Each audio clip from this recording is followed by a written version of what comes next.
Hello everyone, আসসালামু আলাইকুম। Food ডায়েরিতে সবাইকে ওয়েলকাম।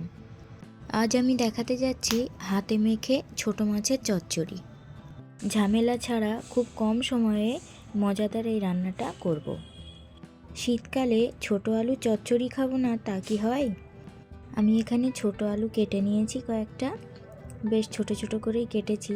তারপর একটা টমেটো দিয়ে দিয়েছি, একটা কাঁচা লঙ্কা মাঝখান থেকে কেটে দিয়েছি, দুটো পেঁয়াজ দিয়েছি, আর এখানে দিচ্ছি আদা রসুন বাটা,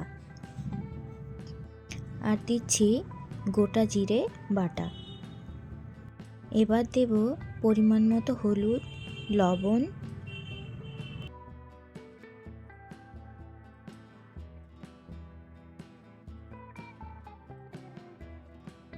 দেব লাল লঙ্কা গুঁড়ো, তারপর দিয়ে দেব তেল পরিমাণ মতো। কিন্তু এখানে আমি সর্ষের তেল ব্যবহার করেছি, চাইলে সাদা তেলও ব্যবহার করা যায়।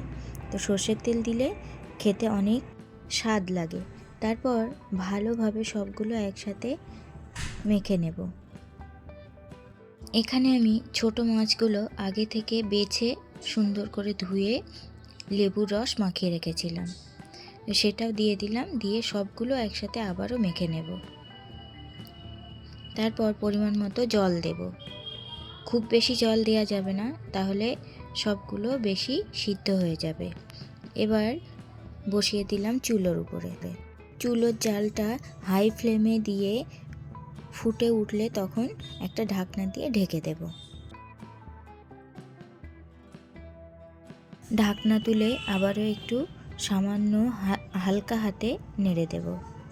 বেশি নাড়াচাড়া করা যাবে না, তাহলে মাছগুলো ভেঙে যাবে।